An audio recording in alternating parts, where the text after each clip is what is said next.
Hello everyone, I'm back with another chapter of Geography, Class 6, NCERT. Chapter 8, India, Climate, Vegetation and Wildlife. So from the heading itself, we know that in this chapter we are going to read about the climate, the vegetation and the wildlife of our country. So in the first page, we don't have much to read about except for the fact that how many major seasons are there in India. So we have winter, summer, rainy and autumn. Remember that. So the winter spans from December to February, the summer spans from March to May, and rainy comes from June to September, and then the autumn comes from October to November. Understanding it this way will be very boring, so what I'm going to do is I'm going to tell you in a very easier manner as to how to remember which part of the country has what type of vegetation and climate, because most of the questions in the examination comes from this part. So if you have a thorough understanding about the basics, answering those questions will be just a walk in the park.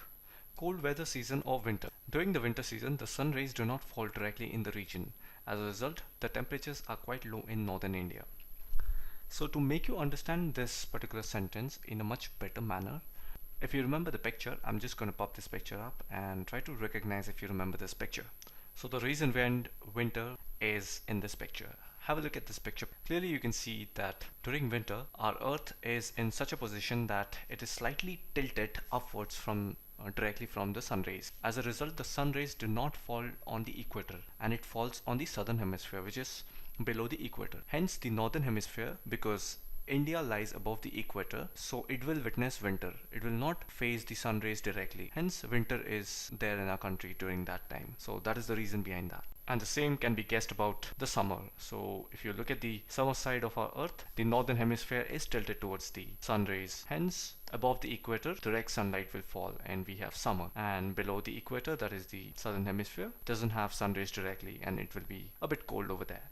So if there is a question, what is loo? Hot and dry winds are called loo. So in India it's very common, a lot of loo during the summer season. So hot and dry winds are the cause behind it. So in page 2 we'll read about southwest monsoon season or rainy season. This season is marked by the onset and advance of monsoon. The winds blow from Arabian Sea and Bay of Bengal. So the reason behind monsoon in India is because of the winds that come from south side, which is from the Arabian Sea, that is southwest, and Bay of Bengal, which is southeast. Remember this, Kerala is the first state in our country to witness monsoon. So if it has started witnessing rain, then we all are rest assured that there's rain going to come in the next few days. So it's a very cool phenomena. What happens is, these winds, when they come from Arabian Sea and Bay of Bengal, they carry a lot of moisture because it's all over the ocean, so it will carry a lot of moisture. Wind come from low pressure area to high pressure area. So oceans have low pressure. As a result, they move towards the landmass, and when they come towards the landmass, we have Western Ghats and Eastern Ghats. They have this huge chain of mountains. So when these winds strike the mountain barriers, rainfall occurs. And moisture is nothing but the amount of water vapor present in the air. So these water particles, when they get hit with mountains with solid rock solid mass, they break. These molecules break and hence rainfall occurs. It's as simple as that. So after the rainy season comes the autumn. Autumn is nothing but going of monsoon, when monsoon leaves. So winds move back from the mainland to the Bay of Bengal. This is the season of retreating monsoon. The southern part of India, particularly Tamil Nadu and Andhra Pradesh, receive rainfall in this season. So these states are the only states which receive rainfall while going and rest other while coming. The climate of India has broadly been described as monsoon type. Monsoon is taken from the Arabic word mawsam, which means season. Due to India's location in the tropical region, most of the rain is brought by monsoon wind. So what do you mean by tropical region? Tropical region are those places that fall in between Tropic of Cancer and Tropic of Capricorn. Remember that. Coming to page 3, the climate of a place is affected by its location, altitude, distance from the sea and relief. So these are the 4 reasons which determine a climate of a place. And that is also the reason behind regional differences in the climate of India. For example, Jaisalmer and Bikaner, both of them are in Rajasthan, they are very hot, while Dras and Kargil in Jammu and Kashmir, they are freezing cold. And then we have coastal places like Mumbai and Kolkata, they experience moderate climate. They are not hot nor they are cold, but they are very humid because of the moisture, humidity, as they are close to the oceans and sea. So this is a general knowledge question. Which state receives the highest rainfall? Meghalaya. So coming to the next topic, natural vegetation. What do you mean by vegetation? Plants are collectively known as vegetation. So whenever vegetation comes, think about the green plants. So here they have nicely defined the term natural vegetation as the grasses, shrubs and trees which grow on their own without interference or help from human being are called natural vegetation. So there are vast forests around the world which are not taken care by human being. This huge forest, they grow on their own, right? So that is what is natural vegetation. So we're not talking about all those small gardens that we grow near our house, because they are made by us, right? We plant them, we put seeds and etc. But we are talking about much larger forests around the world which grow on its own every year. That is called the natural vegetation.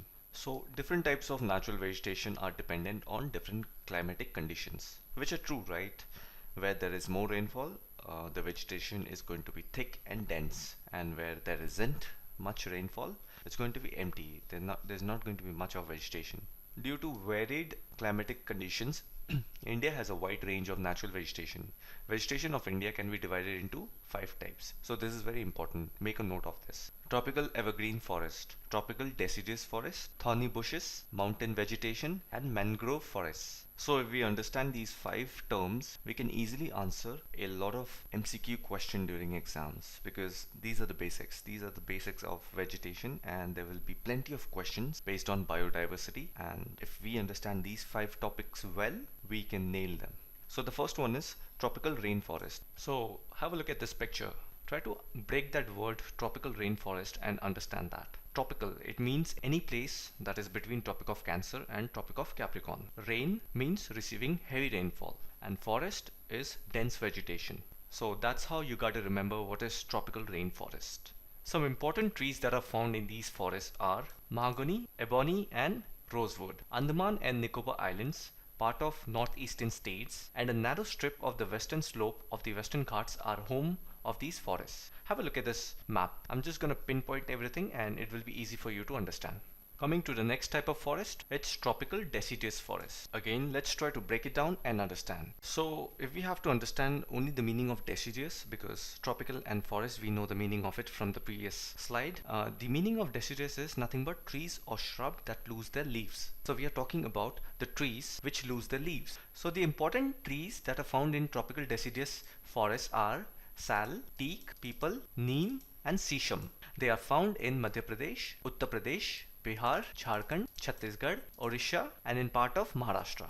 The next type of vegetation is thorny bushes. This type of vegetation is found in dry areas of the country. Dry areas. The leaves are in the form of spines to reduce the loss of water. Cactus, khair, babool, kikar are important and are found in the states of Rajasthan, Punjab, Haryana, eastern slopes of Western Ghats and Gujarat. What I'm going to do is I'm going to pinpoint everything of it on a map. I'm going to put a link of that page where the maps are going to be available that I put on this video, and you can go ahead and download it and take a printout and keep it handy for learning purpose. The next type of vegetation is the mountain vegetation. By the name it is pretty evident that the type of plants or shrubs or trees live in mountain. We are talking about that kind of vegetation. A wide range of species is found in the mountains according to the variation in height. With increase in height, the temperature falls. At a height between 1500 and 2500 meters, most of the trees are conical in shape. Have a look at this picture. You will understand what kind of conical shape we are talking about. These trees are called coniferous trees. So conical in shape and coniferous. You can see the resemblance. Coni and coni. So conical, which is in the shape of cone.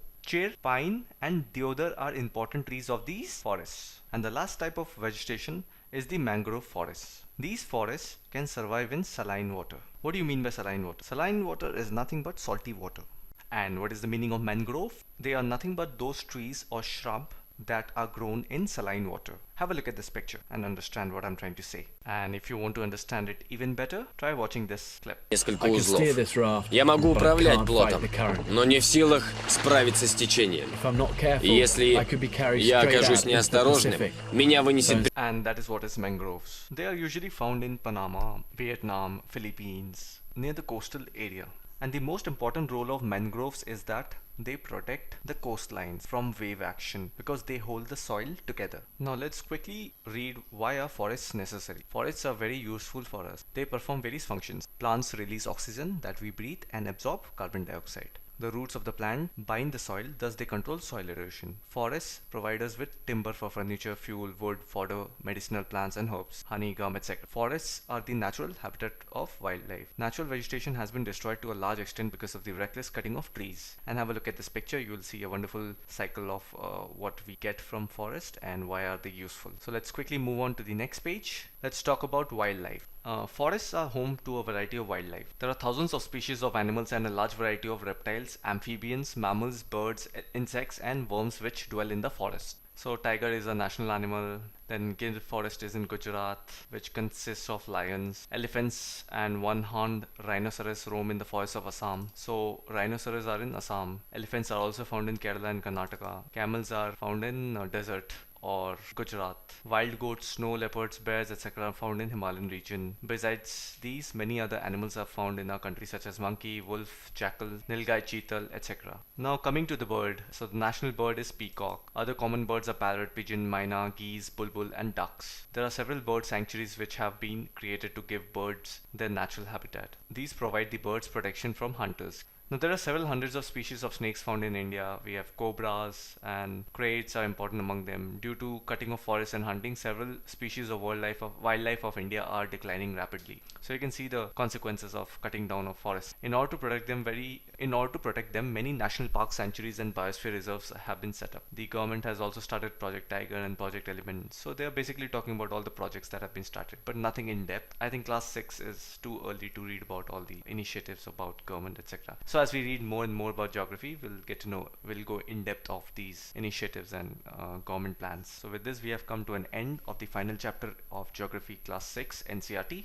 So let's answer some questions. First question, which winds bring rainfall in India? Why is it so important? So the first part of it is southwestern wind. So remember we said the wind that comes from southwest, that is Arabian Sea, and Kerala is the first state to witness rainfall. So southwest is the answer. Why is it so important? So you can go on to write the answer as to why rainfall is important to India. Because of rainfall we have good agriculture, good irrigation, and it is important for our forests to develop and give food. Important from vegetation point of view. That's it. Second question, name the different seasons in India. So we have 4 different official seasons in India, that is monsoon, autumn, winter and summer. What is natural vegetation? So natural vegetation is nothing but the forest in our country. All the green plants and shrubs, roots, etc. Trees that are grown, that all falls under natural vegetation. Fourth question, name the different types of vegetation found in India. So we have, let's just say whatever randomly comes in our mouth. One is tropical rainforest, then we have tropical deciduous forest, then we have mangroves, and then we have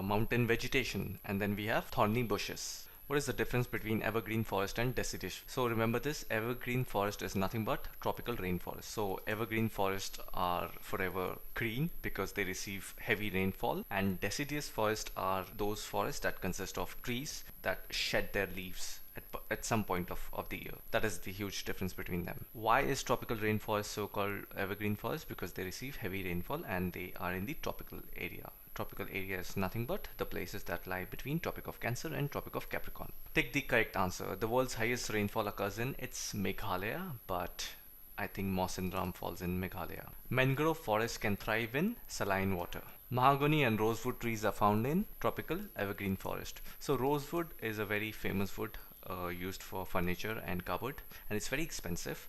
So these woods, they have a lot of moisture. So moisture will only be there where there is heavy rainfall, and rainfall comes in evergreen, not deciduous. So tropical evergreen forest. Wild goats and snow leopards are found in Himalayan region. During the southwest monsoon period, the moisture-laden winds blow from sea to land. Why? Because Indian Ocean, and there is low pressure, and from low pressure the wind moves towards high pressure, and high pressure is towards the ground, land mass. So it's sea to land, and these water molecules contained in the moisture, they go and hit the mountains of Western Ghats and Eastern Ghats and break into monsoon. that is water particles, and thus monsoon comes. So this is how you can easily get a little bit of information from here and there combined together and get an answer. So this is how we build a knowledge base and try to give answers to as many questions as possible in the exams. If you like the video, consider giving it a thumbs up and leave a comment below.